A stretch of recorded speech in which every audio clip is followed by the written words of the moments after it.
মন্টু চলে যাবার পরপরই বাবা মন্টুর ঘরে তালা লাগিয়ে দিয়েছেন। কতদিন হলো আর মন্টু গিয়েছে, তবু মনে হয় অনেক দিন ধরেই এই ঘরে একটি মাস্টার লক ঝুলে আছে। একটু আগে যে মেয়েটি এসেছিল সে মন্টুর ঘর দেখতে যায়নি। কে জানে, সে ঘরের কোথাও হয়তো এই মেয়েটির লেখা একটি চিঠি মলিন হয়ে পড়ে আছে। আমি মন্টুর ঘরের তালা খুলে ফেললাম। পশ্চিম দিকের জানালা খুলতেই এক চিলতে হলুদ রোদ এসে ঘরে পড়ল। পাশাপাশি দুটি চৌকি, কাকার জিনিসপত্র কিছু নেই, সমস্তই পুলিশ সিজ করে নিয়ে গেছে। মন্টুর বিছানা, কাভার ছাড়া বালিশ, দড়িতে ঝোলানো শার্ট প্যান্ট সব তেমনি আছে। বাঁশের তৈরির ছাপড়ায় সুন্দর করে খবরের কাগজ সাটা। ঝুঁকে পড়ে তাকাতেই নজরে পড়ল টিপ কলম দিয়ে লিখে রেখেছে, দিন যায় দিন যায়। কি মনে করে লিখেছিল কে জানে। 17 তারিখ মন্টুর ফাঁসির হুকুম হলো। ঠান্ডা মাথার খুন, অনেক আই উইটনেস, কলেজে পড়া বিবেক বুদ্ধির ছেলে। জজ সাহেব অবলীলায় হুকুম করলেন।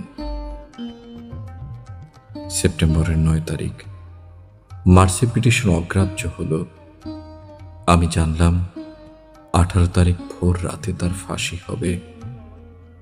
তার লাশ নিতে হলে সেই সময় জেল গেটের সামনে জেলারের চিঠি হাতে নিয়ে দাঁড়িয়ে থাকতে হবে। বাবা মা আর রুনুকে নিয়ে মন্টুর সঙ্গে দেখা করতে গেলাম। রোগা হয়ে গিয়েছে মন্টু। আমাদের দেখে অপ্রকৃতস্থের মতো হাসল, বলল, দাদা, মার্সি পিটিশনটার কোনো জবাব এসেছে? ওকে বুঝি সে কথা জানানো হয়নি। ভালোই হয়েছে। আমি বললাম, না রে, এখনো আসেনি। মা, রুনু আর বাবা কাঁদছিল। মন্টু বলল, কাঁদেন কেন আপনারা?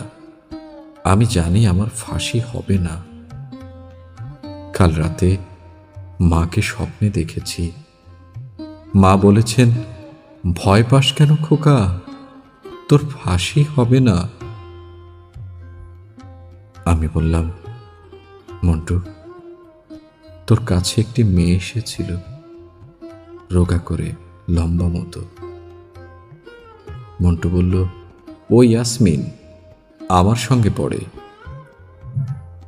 সবাই কিছুক্ষণ চুপ করে রইলাম। মন্টু নীরবতা ভঙ্গ করে রুনুর দিকে তাকিয়ে হেসে বলল, রুনু মিয়া, মরতে ইচ্ছে হয় না।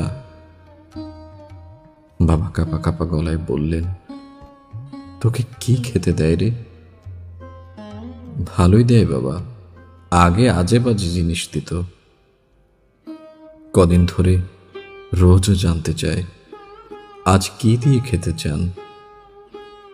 এ জেলের জেলাররা খুব ভালো মানুষ বাবা। আমাকে শিবরামের একটি বই পাঠিয়েছেন, যা হাসির। মা বললেন, মন্টু, বাসার কোনো জিনিস খেতে ইচ্ছে হয় তোর? না মা, এখানে এরা বেশ রাধে। সেপাই এসে বলল, অনেকক্ষণ হয়েছে তো, আরো কথা বলবেন? বাবা বললেন, না। বাবা মন্টুর হাতে চুমু খেলেন কয়েকবার। মন্টু কাশল বার কয়েক। সে মনে হলো একটু লজ্জা পাচ্ছে। বের হয়ে আসছি, হঠাৎ ডাকল, দাদা, তুমি একটু থাকো। আমি ফিরে এসে মন্টুর হাত ধরলাম। মন্টু কিছু বলল না। আমি বললাম, কিছু বলবি? না। ইয়াসমিনের কথা কিছু বলবি? না না। তবে? মন্টু অল্প হাসল, বলল, তোমাদের আমি বড় ভালোবাসি দাদা। গাছের নিচে ঘন অন্ধকার। কি গাছ এটা? বেশ ঝাঁকড়া। অসংখ্য পাখি বাসা বেঁধেছে। তাদের সাড়া শব্দ পাচ্ছি। পেছনে বিস্তীর্ণ মাঠে ম্লান জ্যোৎস্নার আলো। কিছুক্ষণের ভেতরই চাঁদ ডুবে যাবে। জেলখানার সেন্ট্রি দুজন সিগারেট খাচ্ছে। দুটি আগুনের ফুলকি ওঠানামা করছে। দেখতে পাচ্ছি। তাদের ভালো করে দেখা যাচ্ছে না। দূর থেকে ছায়া ছায়া মূর্তি মনে হয়। জেলখানার মাথার গেটের ঠিক উপরে 100 পাওয়ারের একটা বাতি জ্বলছে। বাতির চারপাশে অনেক পোকা ভিড় করেছে। বাবা বললেন, খোকা, কটা বাজে? বলতে বলতে বাবা বুকে হাত রাখলেন। তার বুক পকেটে জেলারের চিঠি রয়েছে। সেটি দেখালেই তারা মন্টুকে আমাদের হাতে তুলে দেবেন। মন্টুকে আমরা ঘরে ফিরিয়ে নেব। ঘরে, যেখানে মা আজ সারা রাত ধরে কোরআন শরীফ পড়ছে। বাইরে ম্লান জ্যোৎস্না হয়েছে। কিছুক্ষণের ভেতর চাঁদ ডুবে যাবে। আমি আর বাবা ঘেঁষাঘেঁষি করে বসে আছি সিমেন্টের ঠান্ডা বেঞ্চিতে। মাথার উপরে ঝাঁকড়া অন্ধকার গাছ। বাবা নড়ে চড়ে বসলেন। তার দ্রুত শ্বাস নেওয়ার শব্দ পাচ্ছি। তিনি একটু আগেই জানতে চাচ্ছিলেন কটা বাজে।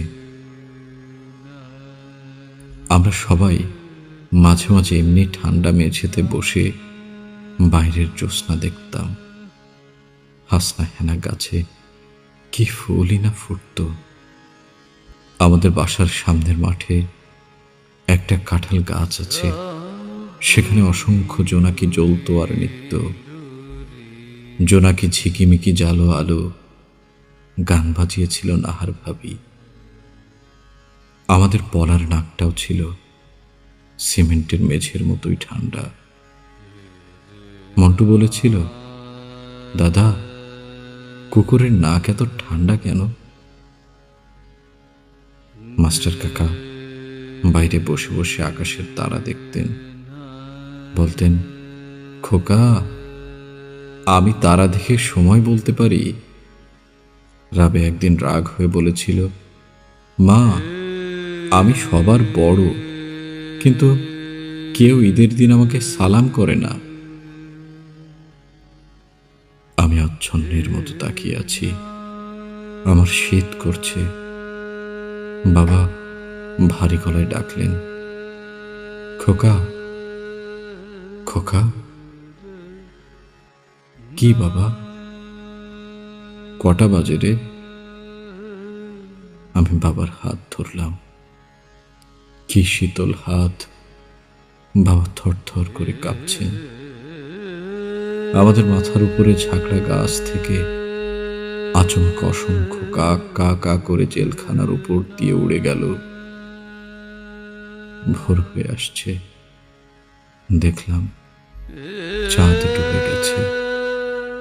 বিস্তীর্ণ মাঠের উপরে চাদরের মতো পড়ে থাকা ম্লান জ্যোৎস্নাটা আর নেই, আর নেই, আর নেই।